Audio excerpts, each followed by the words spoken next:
Just said the child was having stomach pain. She just lied and made up some sort of stories. Then I took the child in for the scan, and the woman also came in with me. The woman that came in with the child was actually pregnant also.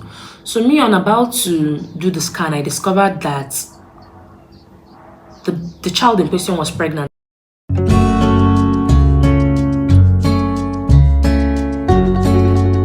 Hey guys, welcome back to my channel. It's your girl Judith. Hope you guys are doing amazing. You're welcome back to this channel.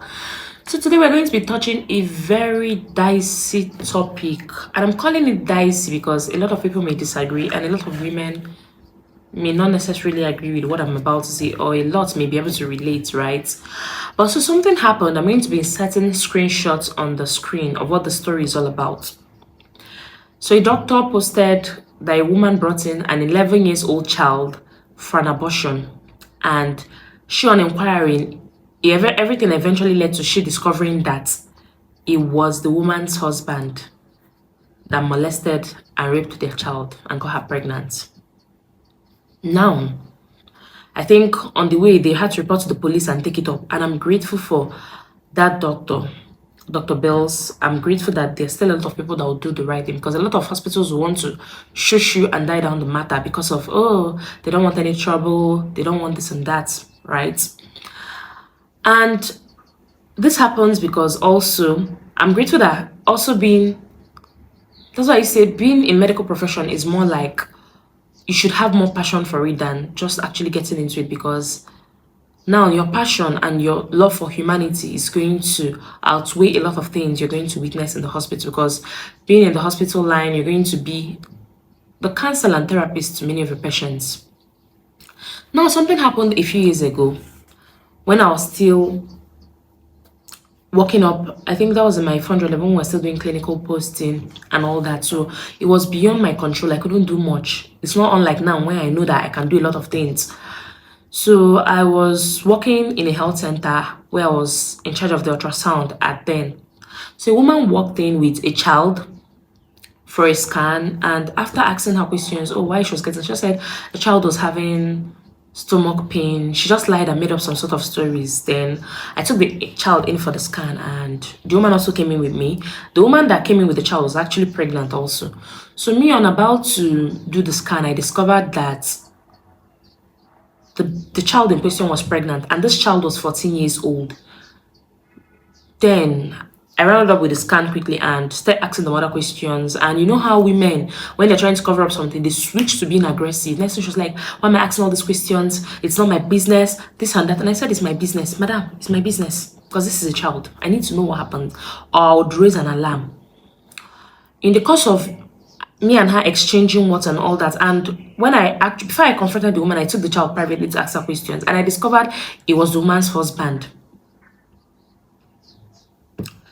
And I was so pissed. Me confronting the woman, she was trying to say it wasn't my business, a lot of other things and all that. And eventually, when my chief came to work, I don't even know. My chief was just like, he just shushed the situation and told me to let it go, that these things happen, especially when you're working in a rural environment. Guys, I was mad. My mind was blown. I was pissed for weeks.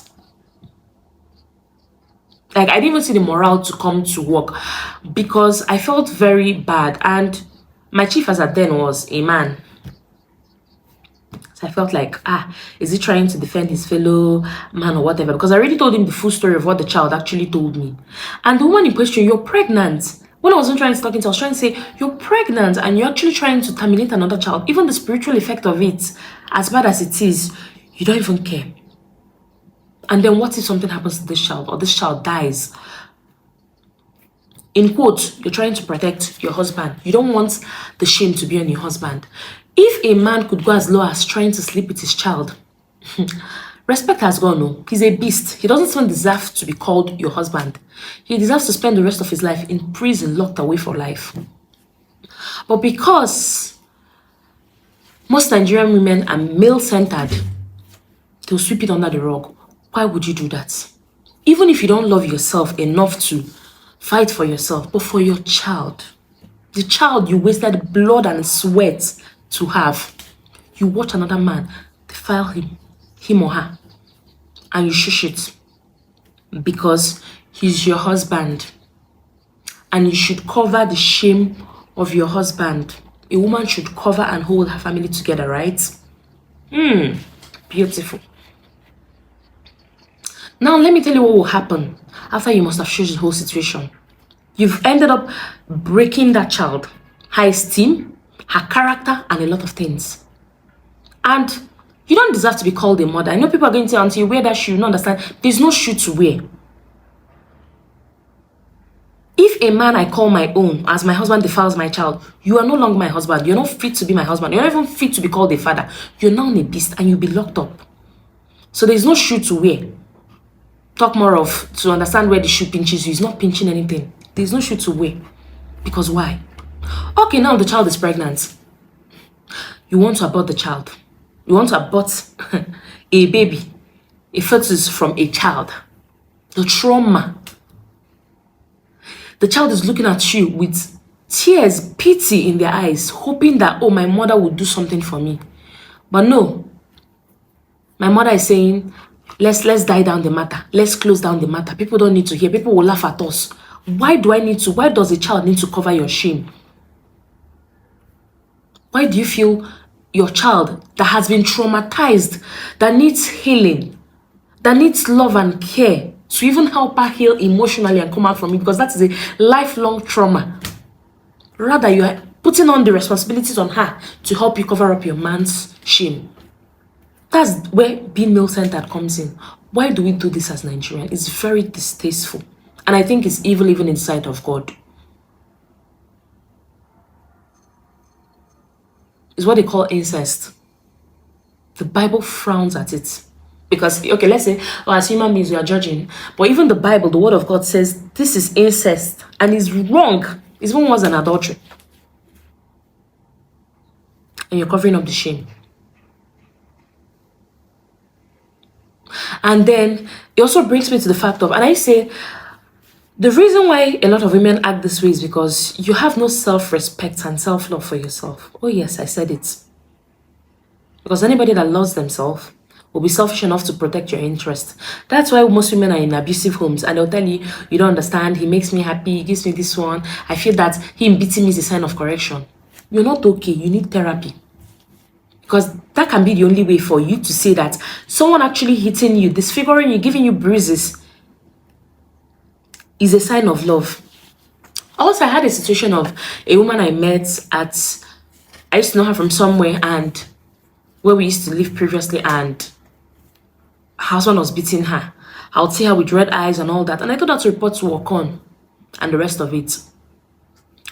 Brothers and sisters, my dear went back to go tell her husband what I said. And the husband came to tell my husband that I was a bad influence to the wife and all that.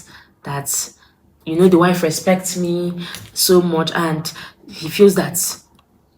And my husband said, if you know my wife, you'll not even bring this topic up with her because she's going to shame you.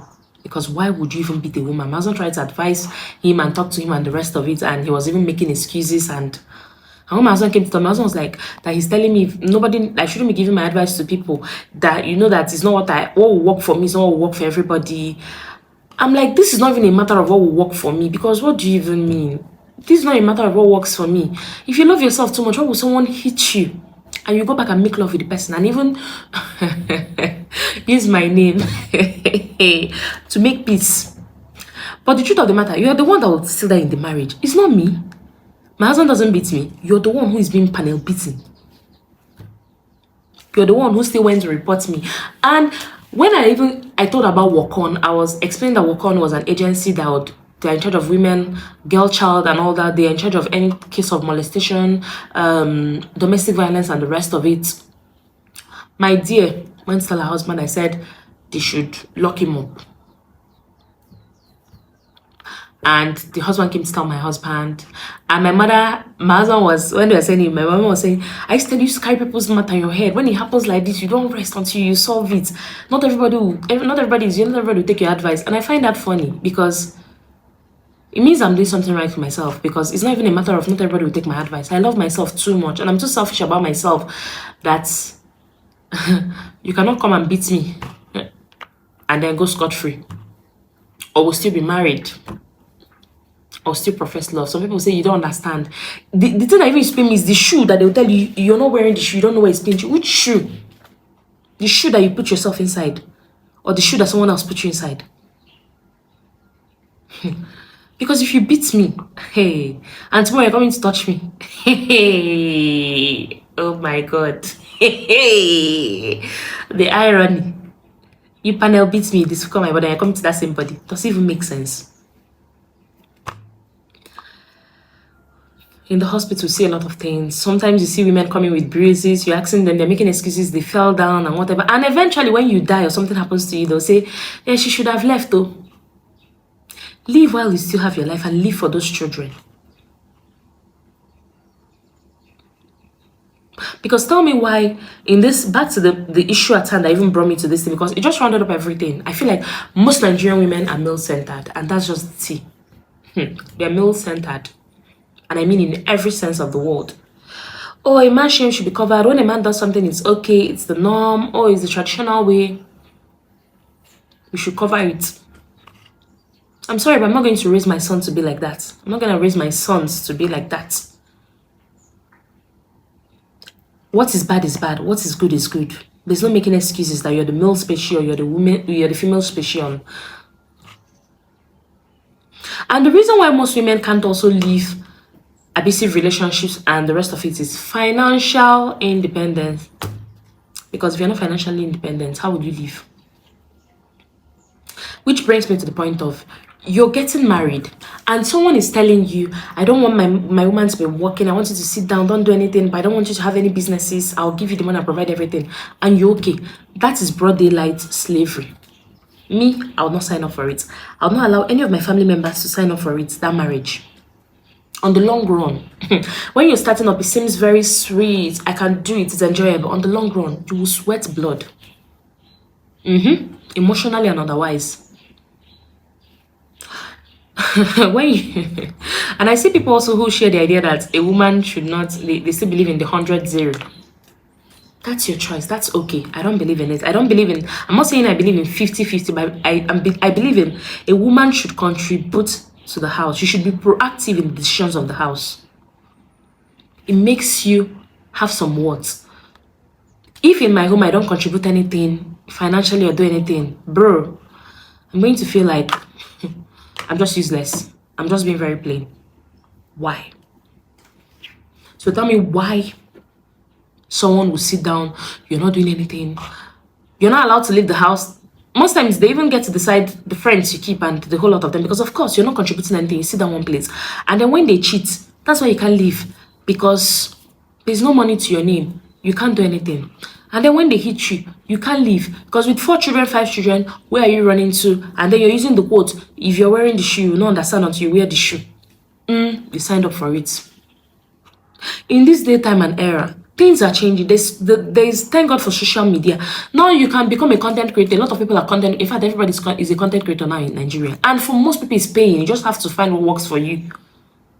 You're still sitting down with that. That time you're using to sit down. Use it. Rack your head. You don't know. You may be just very creative. Do something. Find a business. Could be content create. Anything. Just find something to focus your attention on and leave man so that man will leave you. But no. It's man or nothing. That's the deal in Nigeria. And that's why a lot of things are going wrong.